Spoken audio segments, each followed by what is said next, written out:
सहनावतु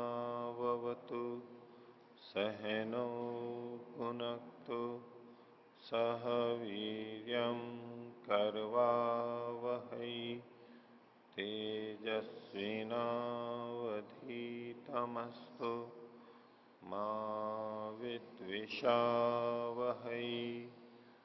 ओम शांति शांति शांति। योग दर्शन की 37वीं कक्षा। योग दर्शन के प्रथम पाद समाधि पाद के 40वें सूत्र तक पिछली कक्षा में देखा था, जिसमें पीछे विभिन्न परिक्रमों के बारे में बताया। मन को एक स्थिति में बांधने के लिए भिन्न भिन्न उपाय बताए गए और उस बांधने से फिर आगे अभ्यास करते करते छोटी से छोटी चीज और बड़ी से बड़ी, उन सब में इसी प्रकार से जब स्थिति बन जाती है, कहीं भी रोक सकता है,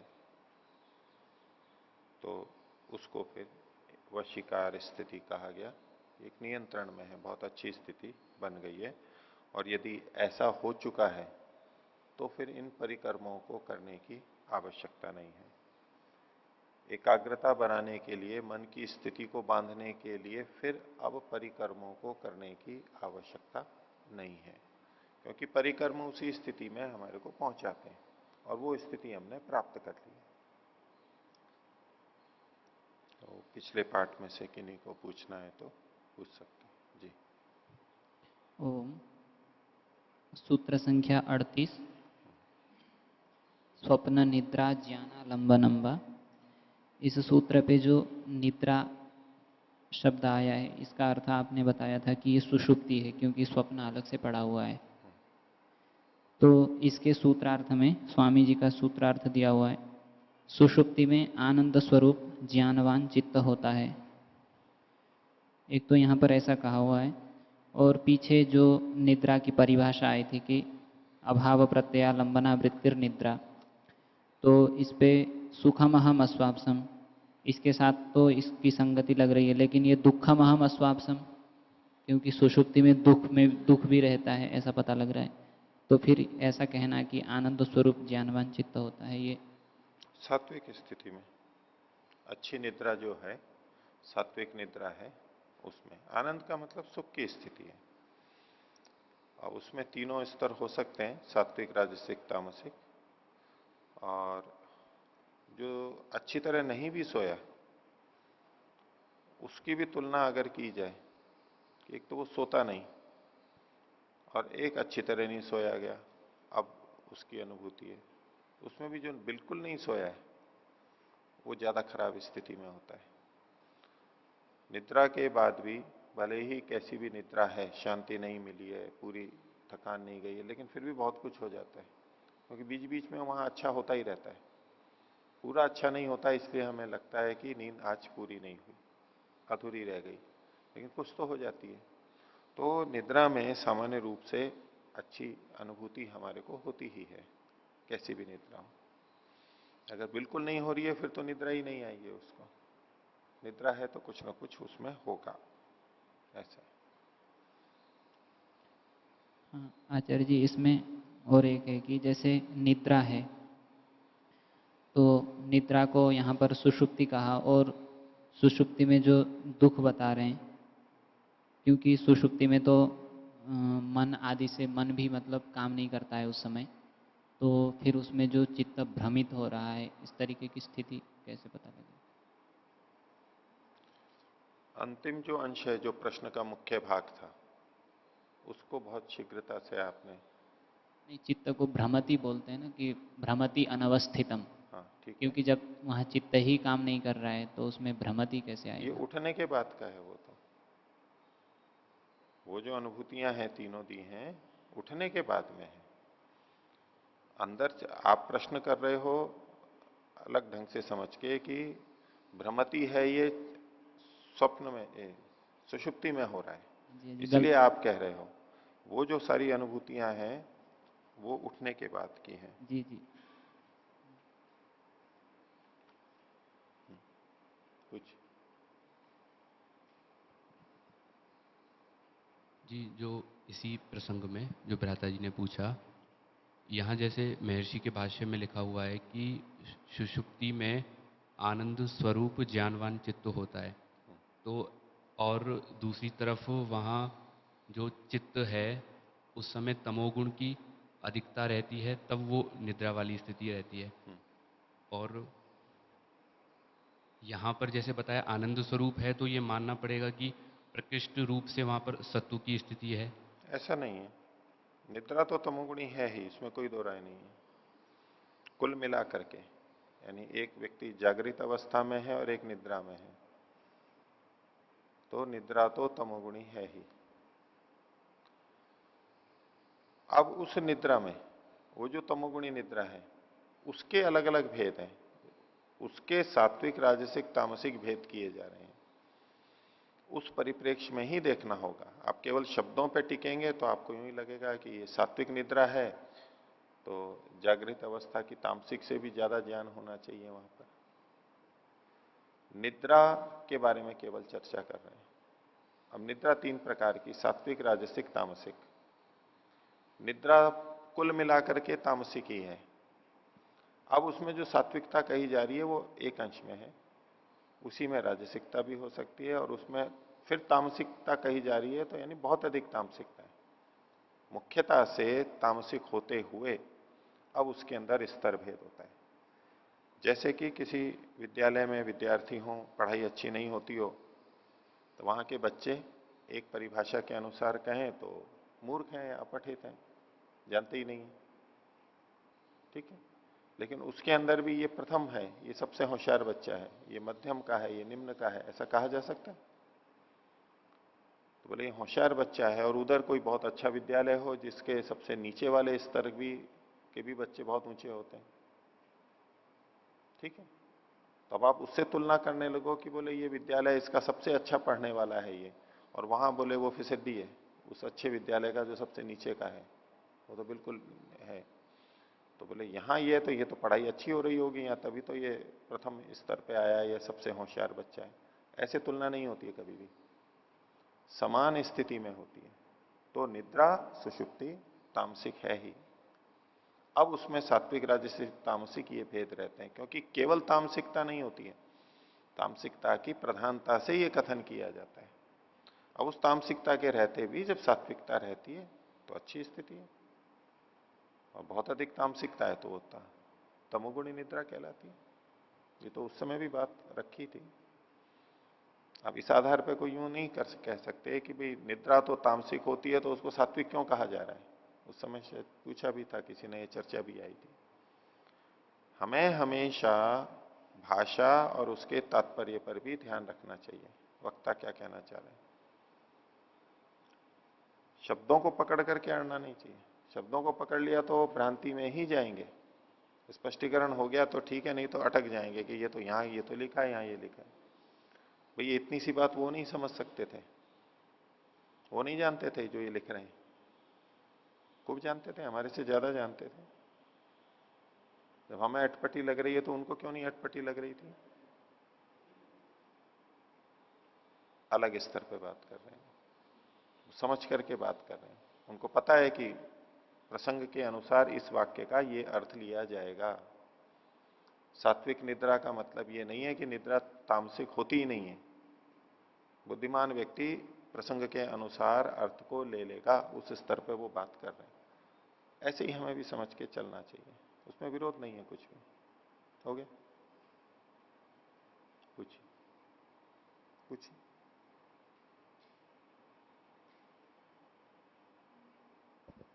ओम आचार्य ओम आचार्य जी, ये भौतिकवाद से ही अध्यात्मवाद होता है? भौतिकवाद से ही अध्यात्मवाद होता है? हाँ, भौतिकवाद में अगर बुद्धिपूर्वक रहे तो अध्यात्मवाद आ जाएगा। भौतिकवाद में क्या है, यहां आएगा जैसे इस संसार में दुख है, विषय भोगों में दुख है, सुख काल में भी दुख है, ठीक है, परिणाम ताप संस्कार दुख आदि आगे आएंगे।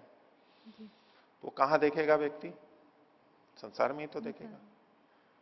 संसार में रोग भोग वियोग हैं, कष्ट हैं, वो कहां देखेगा? संसार। इसी में देखेगा। और इसको यूं कहें कि भाई शराब पीने से, शराब से हट सकता है व्यक्ति? हट सकता है? नहीं। हट सकता।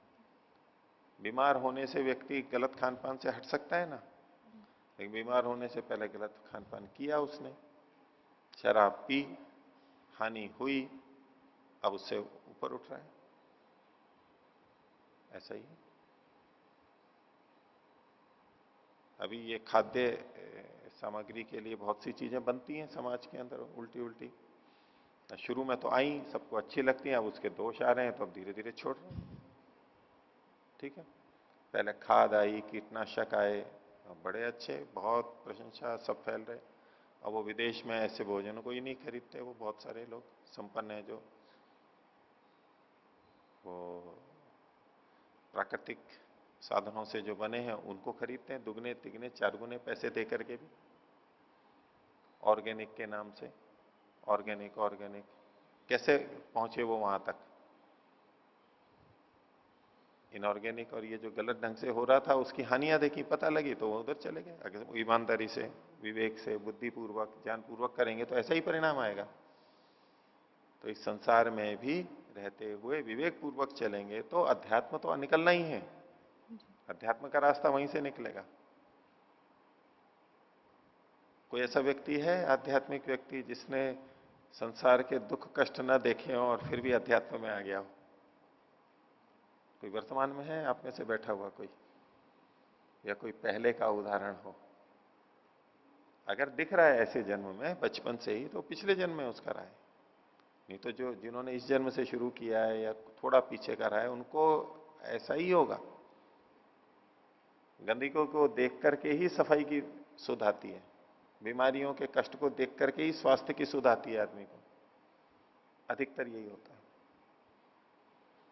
तो यहां भी अध्यात्म से, अध्यात्म की प्राप्ति के लिए भौतिकवाद है, उसका ये मतलब नहीं है कि भौतिकवाद में जाएं खूब, उसी में रहते रहें। उसका मतलब यह है कि अगर अभी समझ में नहीं आ रहा है, इस संसार के सुखों में दुख है, तो जाके देख लेना चाहिए। इतने अंश में भौतिकवाद ठीक है। अभी समझ में नहीं आ रहा है कि शराब से क्या हानियां होती है, तो ठीक है, पी करके देख लो।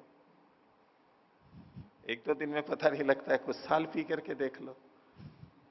जो ये कृत खराब हो जाए, धन खराब हो जाए, घर में झगड़े होने लग जाए, काम धंधे का मन नहीं करे, जब बर्बाद हो जाए तब समझ में आए, तब समझ लेना, तो कोई आपत्ति नहीं होता। वो भी समझ ले तो अच्छी बात है, नहीं तो जीवन ही चला जाता है बिना समझे। इसलिए किया जा सकता है वहां। स्वामी जी।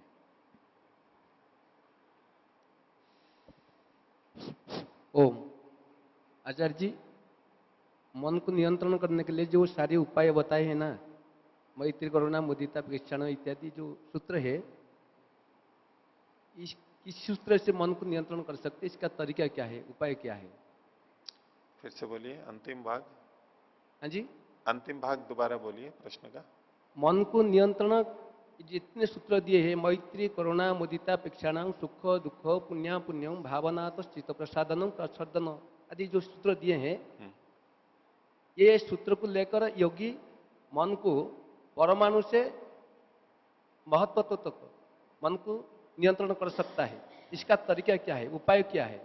इसमें मन को कैसे लगाएं, एकाग्र कैसे हो, तो इन चीजों के लाभ हम देखेंगे तो मन उसमें एकाग्र होगा। और ये सारी चीजें प्रायोगिक ही हैं। कथन तो शास्त्रीय रूप से ही होगा, कथन तो शब्दों में ही होगा, वाक्यों में होगा, लेकिन व्यवहार तो करने पे होगा। तो इन चीजों से मन एकाग्र होता है। इन उपायों को हम करेंगे तो मन एकाग्र होगा ही, मन में शांति आएगी ही, वितर्क हटेंगे और मन एकाग्र होगा ही। प्रायोगिक रूप से करने पे कोई सा भी करके देख लेंगे, जो आपको सरल लगता है उसको करेंगे तो मन में शांति एकाग्रता आ ही जाएगी। कुछ आचार्य जी, इस सूत्र में 38वें सूत्र में ही जो निद्रा को सुषुप्ति बताया गया था, तो एक सुषुप्ति जब ध्यान करते हैं तो उस समय भी सुषुप्ति कहते हैं। तो उन दोनों को हम कैसे देखें? ध्यान करते हैं उसको सुषुप्ति कहते हैं। ध्यान करते समय भी सुषुप्ति अवस्था आती है, ऐसा सुना था। आपका तात्पर्य मतलब ध्यान करते हुए जो नींद आ जाती है? नहीं, नींद मतलब एक ऐसी स्थिति की जिसमें हमें कुछ भी जान नहीं होता है, हम मतलब मन शांत रहता है। तो उसको सुषुप्ति नहीं कहते हैं ना। आप ये कहना चाह रहे हैं संभवतः है कि ध्यान अवस्था में ध्यान करते करते एक शून्य स्थिति आ जाती है, जी बाहर का कुछ बोध नहीं होता है, जी। उसको सुषुप्ति नहीं कहेंगे। मैं सुषुप्ति तो पारिभाषिक एक शब्द हो गया, वो तो नींद के अर्थ में ही है, निद्रा आ गई है। तो ध्यान के काल में नींद भी आती है और ध्यान के काल में मन एकाग्र भी हो जाता है, कि वृत्तियां रुक जाती हैं, बाहर का कोई विषय स्मरण में नहीं आता, घर परिवार की बातें नहीं आती, नाते रिश्ते धंधे की कोई बात नहीं आती है, अंदर स्थित हो जाता है, वो उसको सुषुप्ति नहीं कहेंगे। सुषुप्ति नहीं, उस समय हम जागरूक हैं, हमें पता है कि मैं ध्यान में बैठा हूं और ये स्थिति आई हुई है मेरी। निद्रा के समय तो कहां बोध होता है कि मैं सो रहा हूं अभी, वो एक अलग स्थिति, उसको सुषुप्ति नहीं कहते। तो आगे का देखिए 41वां सूत्र, इसकी भूमिका हमने देखी थी कि जिसने स्थिति को प्राप्त किया है वो स्थिति है एकाग्रता। पीछे जो परिक्रम बताए उनसे और जो भी उपाय हैं उनसे जिसने एकाग्रता को प्राप्त किया है, अच्छी स्थिति बन गई है, तो वह है लब्ध स्थिति कस्य चेतस किम स्वरूपा किम विषया व समापत्ति। अब जो समापत्ति होती है विषय को यथा स्थिति में जानना, वो विषय सामने है, उस पर केंद्रित है और उसी को ही जान रहा है, ये समापत्ति कहलाती है। जिस वस्तु को जान रहा है मन उसी पे केंद्रित है, आलंबन वही बना हुआ है और उसी को जान रहा है केवल, और कुछ नहीं जान रहा है, ये समापत्ति की स्थिति है। तो ये एकाग्रता के अंतर्गत ही आएगी। तो लब्ध स्थितिक जो व्यक्ति है, तो अब किस स्वरूप वाली और किन किन विषयों वाली ये समापत्ति होती है, वो इस सूत्र में 41वें सूत्र में बताया जा रहा है। सूत्र है क्षीण वृत्ते है अभिजातस्येव मणेः ग्रहीत्री ग्रहण ग्राह्येषु तत्स्थ तजंजनता समापत्ति ही। समापत्ति किसे कहते हैं? तो इसका अंतिम भाग इसके ऊपर मुख्य केंद्रित है, तत्स्थ तदंजनता। तत्स्थ उसमें स्थित वो वस्तु जो आलंबन है उसी पे केंद्रित है, और तदंजनता उसी के स्वरूप वाली, उसी के स्वरूप को प्रकट करने वाली प्रकाशित स्थिति। जिस पे आलंबन है उसी का ज्ञान होना, यह है तत्स्थ तदंजनता, इसी को समापत्ति कहा गया। अब ये समापत्ति होती किनकी है? तो उसके लिए कहा क्षीण वृत्ते है, जिसकी वृत्तियां क्षीण हो गई हैं, कम हो गई हैं। जिसकी वृत्तियां अधिक हैं, क्षिप्त है विक्षिप्त है, वो नहीं हो सकता समापत्ति में, बहुत कम हो गई हैं। पहले एक स्थिति हो सकती है कि विचारों का प्रवाह आ रहा है, बड़ी उथल पुथल मची हुई है, ये सब हम अपनी अपनी स्थितियां देख सकते हैं। कभी कोई विशेष बात होती है तो इतना विचारों, इतने लगातार विचार, ये वो उथल पुथल खूब मची हुई है, तो बहुत प्रभाव हो रहा है वृत्तियों का, विचारों का।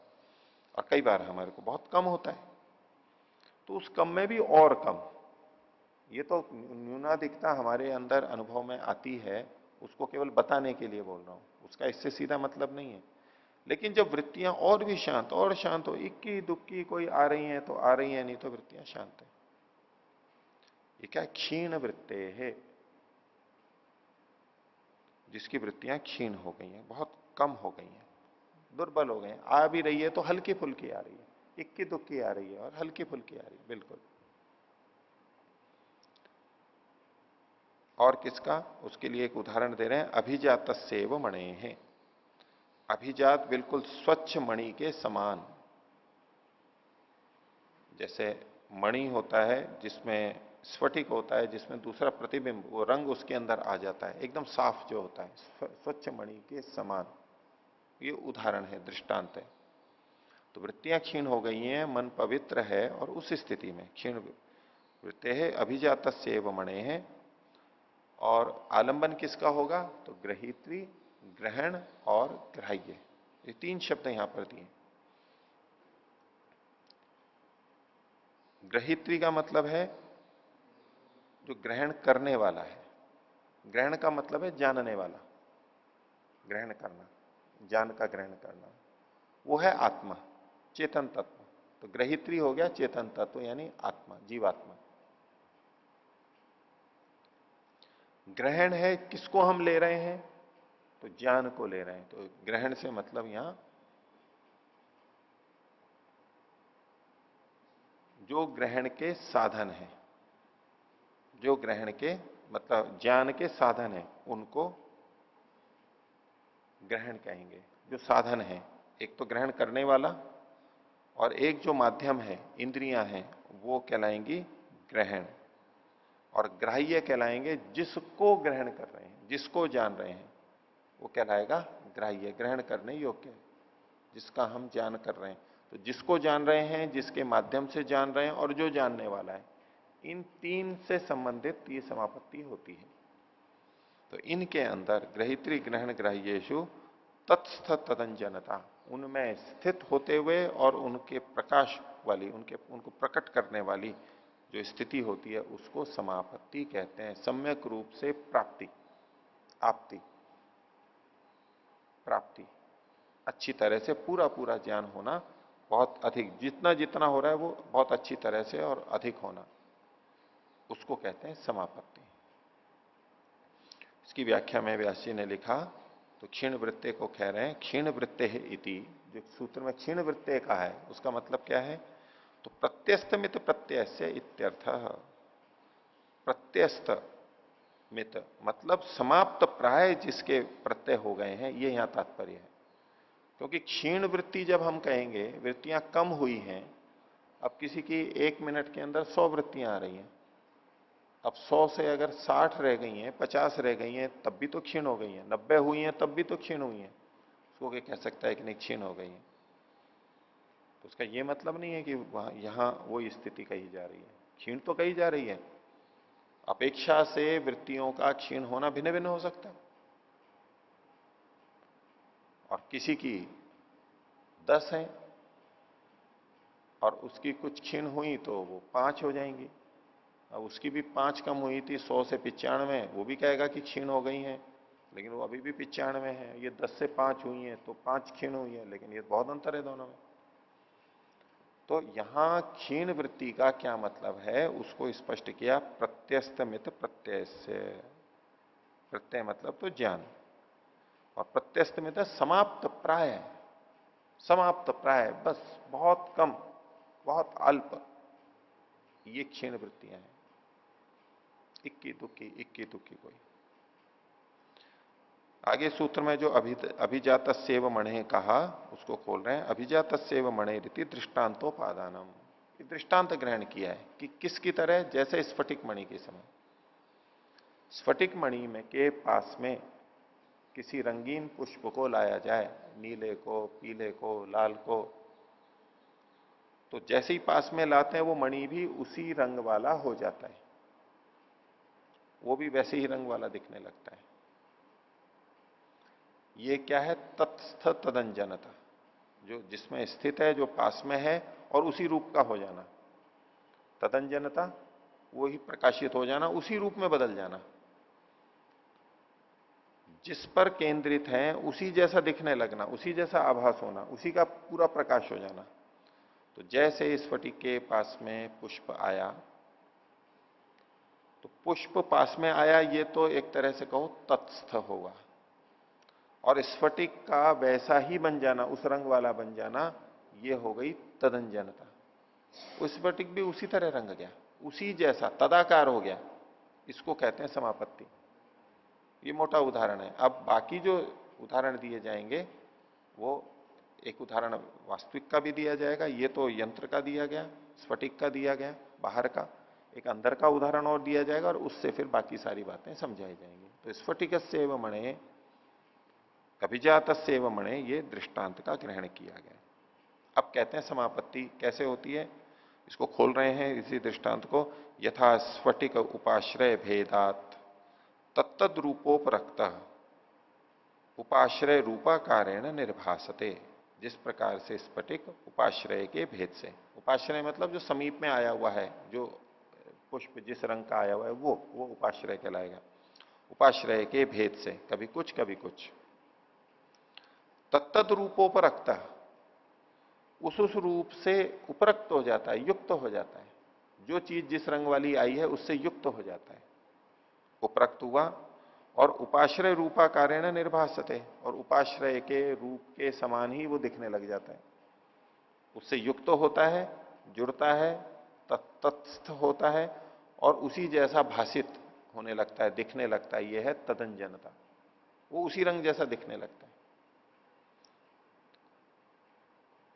ये दृष्टांत को इन्होंने बताया। अब आगे कहा यथा, जिस प्रकार से, और भी कुछ बातें बता रहे हैं। ग्राह्य आलंबनोपरक्तम चित्तम ग्राह्य समापन्नम ग्राह्य स्वरूपाकारेण निर्भासते। ग्राह्य जो वस्तु हम जानते हैं, जानने योग्य, अभी ये यथा कह करके एक दृष्टांत ही दिया जा रहा है। जैसे स्फटिक का था उसी तरह से एक दूसरी चीज और बताई जा रही है। हम सामान्यतः जो भी देखते हैं, सुनते हैं, चखते हैं, उस सब में लगा लेंगे। वो सारी वस्तुएं हमारे लिए ग्राह्य हैं। ग्राह्य आलंबन से उपरक्त हुआ चित्त, जो ग्रहण करने योग्य है उसका आलंबन किया हमने, हम उसको देखने लगे। मान लीजिए इस लेखनी को देखने लगे, ये ग्राह्य है, इसका आलंबन किया। और तो इससे उपरक्त चित्त इससे जुड़ गया हमारा। वैसे बाहर से देखेंगे तो नेत्र आदि जुड़ गए हैं, लेकिन पीछे से देखेंगे तो चित्त मन उससे जुड़ गया है। यह है उपरक्त चित्त। ग्राह्य समापन्नम, ये ग्राह्य जैसा हो गया है अंदर का चित्त। ये वस्तु तो बाहर है, आत्मा चित्त को देखता है। अब चित्त में क्या बदलाव आया, तो बोले वो ग्राह्य समापन्न हो गया, उसको अच्छी तरह से उसको प्राप्त कर लिया है। और ग्राह्य स्वरूपाकारेण निर्भासत है, ये जो ग्राह्य वस्तु है उसी जैसा चित्त भी दिखाई देने लगता है अंदर। जैसे स्फटिक मणि जिस पुष्प के पास रहती है उसी रंग वाली दिखने लगती है, ऐसे ही चित्त जिससे उपरक्त होगा उसी जैसा बनते हुए उसी जैसा दिखने लग जाता है। आत्मा तो अंदर बैठी है, आत्मा को ये चीज वैसी की वैसी दिखाई दे रही है, बाहर की वस्तु कैसे, चित्त वैसा ही बन जाता है। उसी तरह के रंग रूप वाला तो आत्मा वैसा का वैसा जान लेता है, नहीं तो कैसे जानेगा। अब इसके बारे में कोई वर्णन लिख दे पुस्तक में तो इसका ज्ञान थोड़ा ना होता है वैसा का वैसा। लिखने के बारे में कि या किसी भी वस्तु के बारे में कोई लिख दे तब तो वैसा का वैसा ज्ञान नहीं होता है। अब इसको लिया और इसको लिख करके और मन में कुछ लिख दिया जाए कि ये ऐसी ऐसी है, उस लिखने से आत्मा को ज्ञान हो, ऐसा नहीं। आत्मा को ऐसा ही दिखाई दे रहा है जैसी ये वस्तु है, बाहर जैसा है, रंग रूप रस गंध आदि जो भी है वो वैसा का वैसा ही दिखाई दे रहा है, वैसा ही वैसा ज्ञान ज्ञात हो रहा है। वो कैसे हो पाता है कि चित्त उससे युक्त होता है, उससे संपन्न होता है, तदाकार होता है और उसी जैसा भाषित होने लग जाता है, दिखने लग जाता है। इस बात को कहा। तो ग्राह्य आलंबनोपरक्तम, जो भी वस्तु ग्राह्य है उसके आलंबन से उपरक्त होता हुआ, जुड़ता हुआ चित्त। ग्राह्य समापन्नम, ग्राह्य से अच्छी तरह से युक्त हो जाता है, जुड़ता है और उस जैसा हो जाता है। और उस जैसा होते हुए उसी के रूप में दिखने भी लगता है, ज्ञात भी होने लगता है। ये दो उदाहरण इन्होंने दिए, एक स्फटिक का दिया और एक हम सामान्यतया जो करते हैं, हम सबके अंदर यही होता है, समापत्ति होती है। लेकिन हमारी सामान्यतया जो स्थिति होती है वो क्षिप्त मूल विक्षिप्त में होती है, एकाग्र नहीं होती है। इसलिए उसको हम वास्तव में समापत्ति नहीं कहते। जैसे पीछे कहा था उन्होंने प्रथम सूत्र में ही कि क्षिप्त मूढ़ विक्षिप्त में भी समाधि होती है, लेकिन वो योग के पक्ष में नहीं आती है। एकाग्र और निरुद्ध में जो समाधि होती है वो योग के पक्ष में आती है। बिल्कुल उसी तरह इस समापत्ति को लेना होगा, क्योंकि ये जो यथा करके उन्होंने उदाहरण दिया है ये हमारा जन सामान्य का उदाहरण है। तथा करके अब वो चीजें बताएंगे जहां समापत्ति होती है, वहां जैसी समापत्ति होती है। तो वो आगे तथा करके बोले। देखिए यहां तक का हो गया, समापत्ति का समझ में आ गया। बाकी सारा ऐसा कैसे समझ में आएगा, केवल शब्द भेद होगा, ये बात समझ में आ गई। तत्स्थ तदंजनता, जब आलंबन के साथ में उपरक्त होता है, युक्त होता है, तो वो वैसा बन जाता है और वैसा ही दिखने लगता है। यह है तत्स्थ तदंजनता या समापत्ति। जिसके से युक्त होगा, तो पहले तो युक्त होगा, उसके संपर्क में आएगा, फिर वैसा बन जाएगा और वैसा ही दिखने लग जाएगा। ठीक है, तो देखिए अब केवल शब्द बदलते जाएंगे, बाकी सारी बातें वैसी हैं, कुछ और समझाने को वहां नहीं रहेगा। तथा भूत सूक्ष्मोपरक्तम भूत सूक्ष्म समापन्नम भूत सूक्ष्म स्वरूपाभासम भवति। कौन? चित्तम। सूक्ष्म भूतों से उपरक्त होता है, सूक्ष्म भूतों से युक्त होता है। जैसे स्थूल के लिए कह रहे थे, तो सूक्ष्म भूतों से युक्त होता है, भूत सूक्ष्म जैसा बन जाता है, समापन्न हो जाता है, उसकी प्राप्ति के समान हो जाता है, और भूत सूक्ष्म जैसा दिखने लग जाता है, ज्ञात होने लग। भूत सूक्ष्माभासम भूत सूक्ष्म स्वरूपाभासम भवति चित्त। ये अब समापत्ति की बात है। जिसकी स्थिति बन गई है, लब्ध स्थिति हो गया है, अब यदि सूक्ष्म भूतों का वो आलंबन लेता है तो चित्त सूक्ष्म भूत जैसा बन जाता है और सूक्ष्म भूत जैसा दिखने लग जाता है। वो वास्तव में नहीं, वास्तव में तो अलग जैसा है वैसा है त्रिगुणात्मक ही, लेकिन वो उसमें वैसा ही होने लगता है। जैसे दर्पण के अंदर, दर्पण के आगे कोई वस्तु आई, वो दर्पण तक पहुंची, यानी दर्पण से के अंदर उसका जो प्रभाव हुआ और वो वैसा ही दिखने लग गया दर्पण। हमारे को जैसी वस्तु थी वैसा ही दिखने लग गया दर्पण। स्फटिक मणि का उदाहरण है, ऐसा का ऐसा। आगे देखिए, तथा और उदाहरण दे रहे हैं, स्थूल भूतालंबनोपरक्तम स्थूल भूत समापन्नम स्थूल रूपाभासम भवति। इस सब जगह एक एक शब्द बदलेंगे, केवल वहां सूक्ष्म भूत था, या सूक्ष्म आ गया, स्थूल आ गया है। बाकी आलंबनोपरक्तम, समापन्नम और स्वरूपाभासम, ये सब जगह एक जैसा आ रहा है, आगे भी ऐसा ही आता चला जाएगा। तो जब स्थूल भूत से वो युक्त होता है और स्थूल भूत से युक्त होता है, स्थूल भूत के रूप जैसा बन जाता है और स्थूल भूत के जैसा दिखने लग जाता है, आभासित होता है।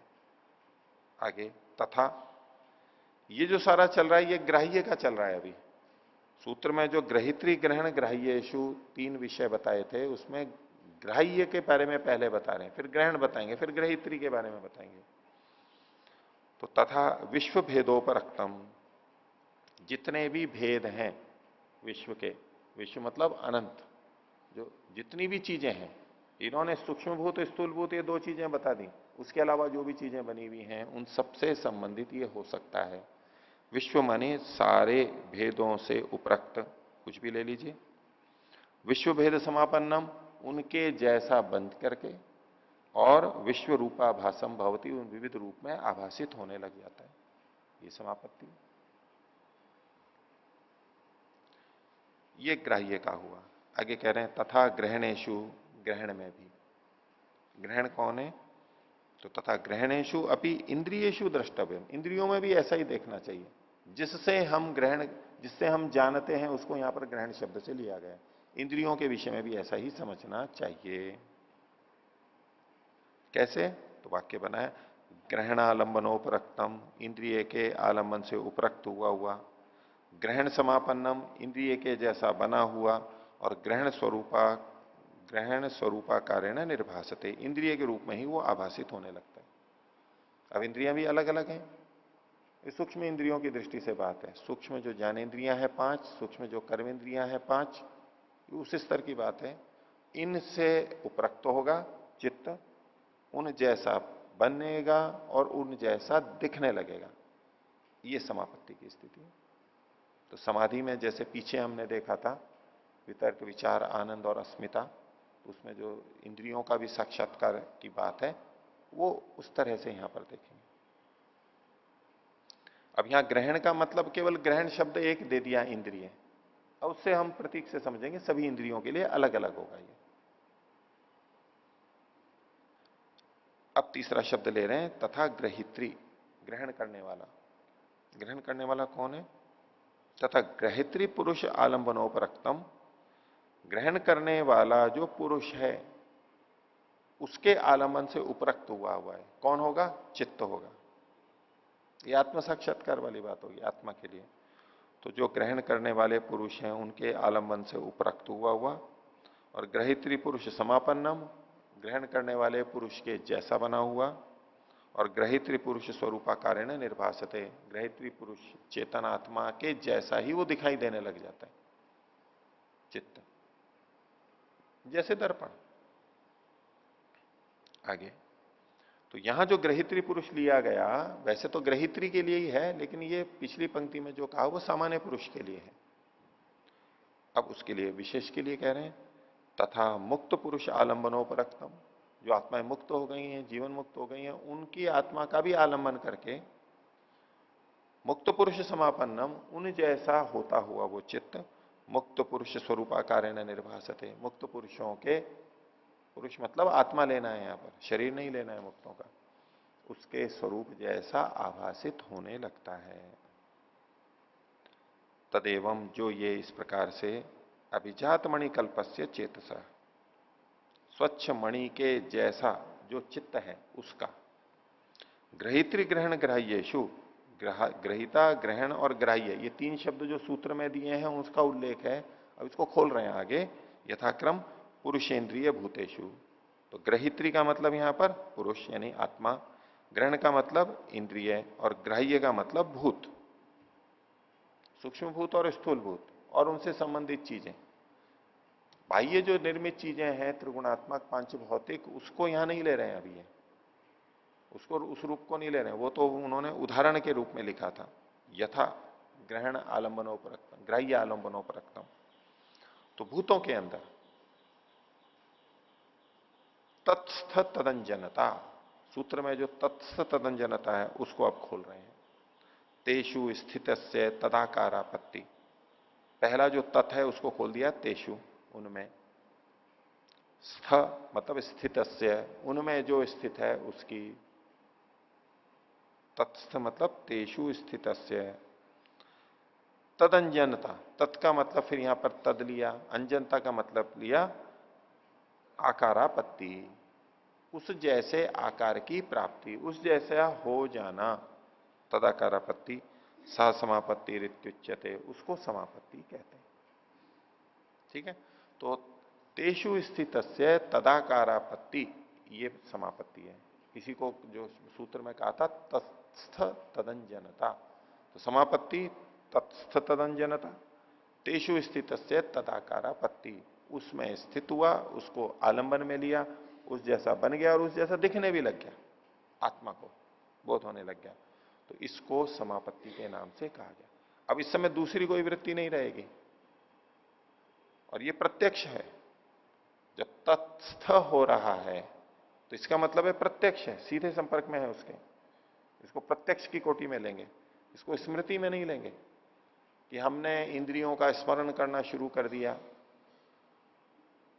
ये इंद्रिय ऐसी होती है, ये ऐसी होती है, ये ऐसे ऐसे बनी है, सत्वर स्तंभ से, अहंकार से बनी है, इत्यादि जो हम सोच रहे हैं, ये तत्स्थ तदंजनता नहीं है, ये समापत्ति नहीं है, ये तो ध्यान का भाग है।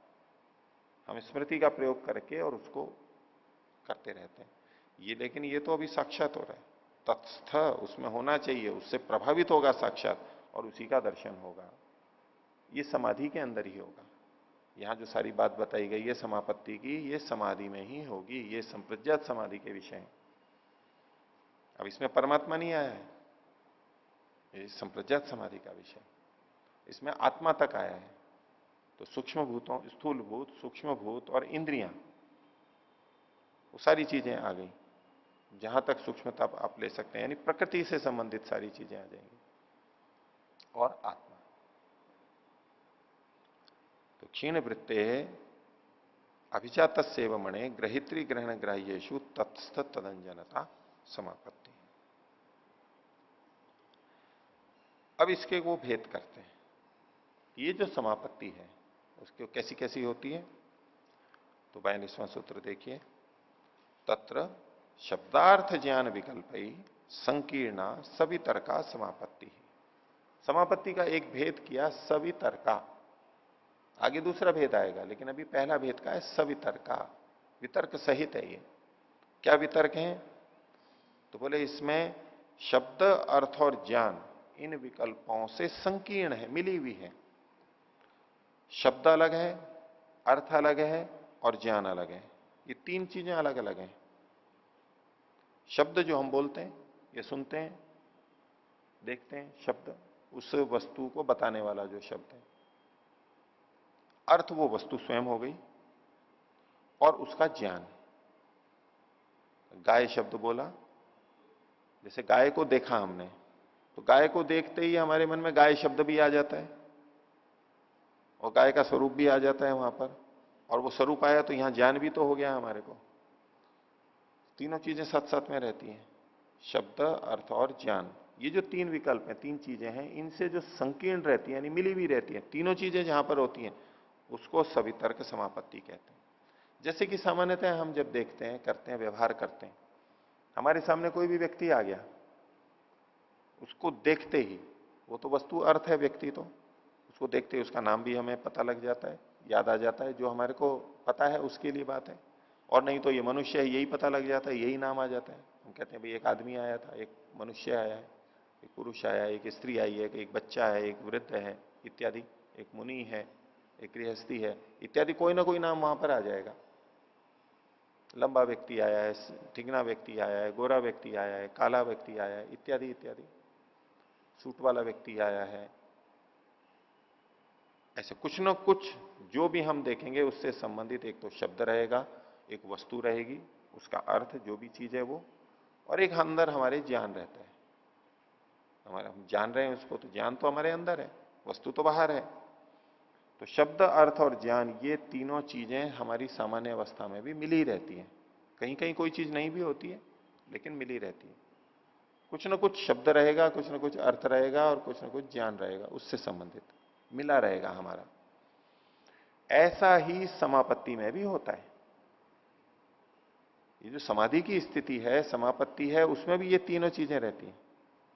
इसको ऐसे नहीं समझना कि ये हमारी सामान्य अवस्था के लिए कहा जा रहा है कि शब्द अर्थ ज्ञान हमारे भी रहते हैं, तो ये वही बात कही जा रही है। शब्द अर्थ और ज्ञान ये तीन चीजें हमारे भी जीवन में रहती हैं, जन सामान्य के भी, प्रत्येक के, वही एक अलग बात है। लेकिन ये जिसने स्थिति को प्राप्त कर लिया है उसमें भी ये तीन बातें रहती हैं। जब वो तीन बातें रहती हैं तो उसको सवितर्क समापत्ति कहते हैं। तीनों अलग अलग हैं लेकिन फिर भी साथ में मिली हुई हैं। बात लेकिन समापत्ति की देखेंगे, वो स्थिति की प्राप्त की, और वही ग्रहित्री ग्राह्य, ग्रहित्री ग्रहण ग्राह्य, उनमें से कोई ना कोई होगा। जिस समय में पीछे जो तीन शब्द थे, ग्रहित्री ग्रहण और ग्राह्य, अब ग्राह्य के अंदर मतलब प्रधान रूप से वो ग्राह्य होते हैं, इसलिए उनको ग्राह्य नाम दे दिया। इंद्रियों से ग्रहण करते हैं, लेकिन जब इंद्रियों में समापत्ति लगाते हैं ग्रहण में, तो वो एक तरह से ग्राह्य हो जाता है। सामान्यतया वो ग्रहण है, इंद्रिय है, लेकिन उसी को अभी हमने आलंबन में ले लिया है तो एक दृष्टि से वो ग्राह्य बन गया है अभी। दूसरा, जिस समय ग्रहित्री आत्मा, वो हमेशा देखता है, जानता है, ग्रहण करता है, प्रमुखता से उसका नाम ग्रहिता ही है, ग्रहित्री है वो। लेकिन जिस समय में उसका आलंबन करके उसको जान रहे होते हैं तो एक तरह से ग्राह्य भी वही हो जाता है। ग्रहित्री है वो लेकिन ग्राह्य भी बन जाता है। तो ग्राह्य शब्द पारिभाषिक रूप से देखेंगे, शब्द रचना से तो सब जगह घट जाएगा, लेकिन मुख्य रूप से भूतों के ऊपर, सूक्ष्म और स्थूल भूतों पे उन्होंने घटाया, अन्य जो उसके भेद हैं उन पे घटाया। तो यहां तत्र शब्दार्थ ज्ञान विकल्प संकीर्णा सवितर्का समापत्ति। भाष्य देखिए, तद्यथा, जैसे कि गौरीति शब्दों, गाय, गौ ये एक शब्द है, अलग है। गौरीति अर्थो ये भी अलग है, और गौरीति ज्ञानम ये भी तीसरा अलग है। इति अविभागेन विभक्ता नाम अपनी ग्रहणम दृष्टम। विभक्ता नाम अपनी, ये तीनों अलग अलग हैं, विभक्त हैं, लेकिन फिर भी इनका जो ग्रहण होता है, ज्ञान होता है, वो अविभक्त रूप में होता है। हम शब्द अर्थ और ज्ञान तीनों को इकट्ठा देखते हैं, मिला मिला बार देखते हैं, ये ग्रहण देखा जाता है। आगे विभज्य मानाश्च, और ये अलग अलग होते हुए, ये तीनों अलग अलग हैं, अन्य शब्द धर्मा, ये अलग अलग कैसे हैं? कैसे पता लगता है कि शब्द के धर्म अलग अलग हैं? कोई शब्द का धर्म है कि वो श्रोत्र से सुना जाता है, क्षणिक होता है, समाप्त हो जाता है, उत्पत्ति वाला होता है। शब्द में उदात्त अनुदात्त स्वरित ये हम भेद कर सकते हैं, ह्रस्व दीर्घ आदि कर सकते हैं कि ये तालु से उच्चारित हो रहा है, उच्चरित हो रहा है, ये और कहीं से कंठ से हो रहा है इत्यादि, ये भेद धर्म उनके हम देख सकते हैं। एक गौ शब्द में हम कह सकते हैं कि इसमें ये धर्म है, इस गौ शब्द में ये धर्म है। लेकिन जो गाय है उसमें तो ये धर्म नहीं होते, वो जो प्राणी है। तो ये तीनों भिन्न भिन्न कैसे हैं, इसको बताने के लिए कह रहे हैं कि अन्य शब्द धर्मा, शब्द के जो धर्म है वो अलग है, गुण अलग हैं उसके। इसलिए शब्द को हम अर्थ नहीं कह सकते और अर्थ को शब्द नहीं कह सकते। तो अन्य शब्द धर्मा और अन्य अर्थ धर्मा, अर्थ के धर्म अलग अलग है। मान लो गाय ही ले लें तो गाय है, उसको हम स्पर्श कर सकते हैं, उसको देख सकते हैं, लेकिन शब्द को तो नहीं देख सकते। लिखा हुआ हो तो एक अलग बात है, और तो भी अलग अलग होता है। वो प्राणी है, वो चारा, गाय चारा खाती है, पानी पीती है इत्यादि, उसके साथ में चीजें, ये चीजें शब्द में तो नहीं देख सकते। तो शब्द के धर्म अलग हैं और उस वस्तु के धर्म, अर्थ के धर्म अलग हैं। तीसरा, अन्य ज्ञान धर्म आयति, और जो ज्ञान का ज्ञान के धर्म है वो भी अलग है। ज्ञान होता है, ज्ञान में और शब्द में अंतर है, ज्ञान में और वस्तु में अंतर है। जो ज्ञान है वो रूपवान तो होता नहीं है, अर्थ तो रूपवान भी हो सकता है, लेकिन जो ज्ञान है वो तो रूपवान नहीं होता है। तो इन गुणों को, तीनों को भेद देखने से इति एतेषाम विभक्ता पंथा, इनका जो मार्ग है, इनको स्वरूप ज्ञान का जो मार्ग है वो अलग अलग है। इन तीनों के धर्म अलग अलग हैं। ज्ञान है वो अमूर्त होता है, अब गाय है वो तो मूर्त है, ज्ञान तो अमूर्त है। तो इनके तीनों के जानने के तरीके अलग अलग होते हैं। यद्यपि साथ साथ होते हैं, हमें एक जैसे दिखाई देते हैं, एक जैसे प्रतीत होते हैं, संकीर्ण होते हैं, मिले जुले होते हैं, लेकिन फिर भी हैं तीनों अलग अलग। आगे, तत्र समापन्न से योगिनो योग गवाद्यर्थ समाधि प्रज्ञायाम समारूढ़। तो इस समापन्न योगी का, इस एकाग्र स्थिति को प्राप्त हुए वे योगी का, संप्रज्ञात के योगी का योग गवाद्यर्थ, जो गौ आदि अर्थ, ये तो उदाहरण के रूप में है, बाकी जो इनका ग्राह्य विषय है उसी को ही यहां पर लेना होगा। गवाद्यर्थ समाधि प्रज्ञायाम समारूढ़, समाधि की बुद्धि में, ज्ञान में जो हुआ, समाधिस्थ अवस्था में जो ज्ञान होता है उसमें जो वो वस्तु आरूढ़ हो गई है, सचेत शब्दार्थ ज्ञान विकल्पानुविद्धा, शब्द अर्थ ज्ञान के भेदों से बिंधी भी है, दोनों मतलब उसमें जुड़े हुए हैं ये तीनों।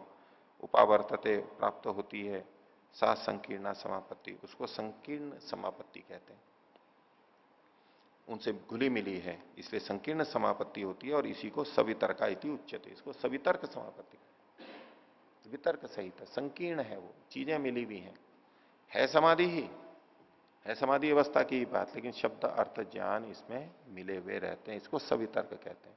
और इससे आगे की समाधि बताएंगे जिसमें कि ये भिन्न भिन्न रहते हैं, उसको निर्वितर्क समापत्ति कहते हैं।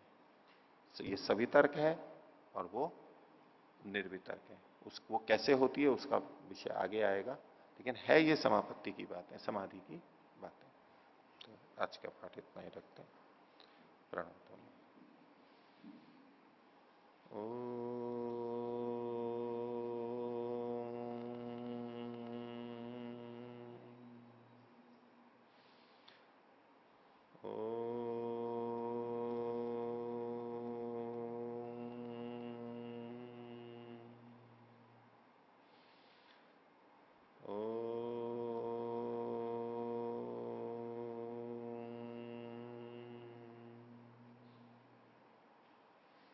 सभी को सादर अभिवादन। ओम शांति।